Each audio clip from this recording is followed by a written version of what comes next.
Yun guys, good morning. Ngayong araw pala walang pasok sa Susi School. So sarado yung kantin namin at napagpasya namin ni Mrs. na mag-grocery kasi medyo wala na rin stock sa bahay. So ito, palis na kami yung mag-asawa. Papunta na kami ng Walter Mart. Pero bago kami pumunta ng Walter Mart, napag-usapan namin na dumaan muna kami sa bahay ng parents ko, yung nagpalaki sa akin. Malapit lang naman yun sa Walter Mart pero medyo malayo kung saan ako nakatira. Ito nga, dito na kami, malapit na kami sa kanto papasok sa bahay ng parents ko.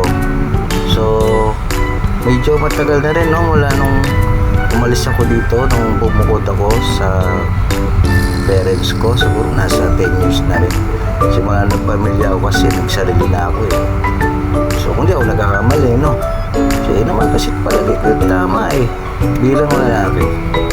So yun, so to make the long story short, ito na kami sa bahay ng nanay at papa. Tinatawag ko kasi nila nanay at papa. Sila yung nagpalaki sa akin. Yan, video pa pala ako ng asawa ko. Pinapakita kung gaano ko kagwapo. Nga pala, yan yung bahay ng parents ko, yung kulay blue na gate na yan. Ito, dito make the long story short, hindi ko na palalagalin. Dito na ako sa grocery. So bored na bored ako dyan kasi nga ang tagal niya ni Mrs. kung ano yung mga bibilin, kung ano-anong kinukuha, ibabalik, kukunin. So ako isa lang naman yung hinahanap ko na importante sa akin.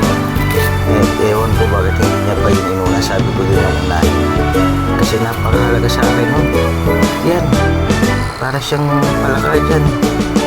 Pare-parehas lang namang kinukuha niya pero kinukompute pa. Yung ganun ba talaga dapat pagka mag-grocery, naka-budget? Wala kasi akong kalamalam dyan eh. Pero palagay ko, nakita ko na yung hinahanap ko na napaka-importante sa buhay ko. Mawala na lahat ng pinamili. Huwag lang makalimutan to. Ayan. Yan, naku po, ang sarap sa katawan yan. Favorite ko talaga yan. Hindi ako mabubuhay gabi-gabi pag wala yung sa katawan ko. So yun, diyan mga oras na yan, nag-aaya na ako umuwi kasi nag-aalala ko kakasya ba yung budget. Yung makita nyo, nakasimangot siya. Pero syempre, kailangan namin dumaan sa midsection kasi nga nagre-request ng sinigang na baka yung kaya sa isa naming anak. Pero nagulat ako, grabe ang mahal ng baka ngayon.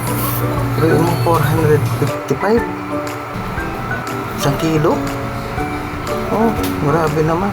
Tapos dito sa bigasan, ginto rin. Kumapatak ang bigas dito, 80 per kilo. Anong nangyari?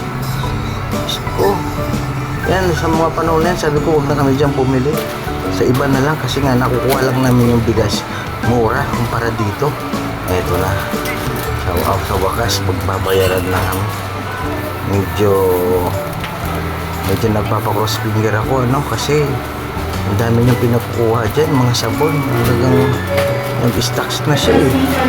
May dustpan pa. So ako naman ang gagamit kasi kulay blue, pang lalaki. So, pero okay lang yun kasi ito naman talaga. Once a month lang naman mag-grocery para hindi na balik-balik. So, tsaka minsan lang naman makadaan dito sa grocery store na to. Kadalasan doon kami sa amin sa grocery na mamalengke sa baryo namin. Dito medyo madalang lang kasi medyo malayo. So yun, kung di ako nagkakamali, nasa halagang 3K na yan yung mga panahon na yan kung babayaran namin. Pero ang kasamaan, masamang palad, hindi pa dyan tapos. Mga dilata na kasi nga pagka tinataman ng magluto, at least may pondo na dilata, mabilis makakakain ka agad. That's it, ganito niyan. Kawid, gatas ng anak ko kasi gusto niya yun eh. Yan, chocolate, bear brand, swaps.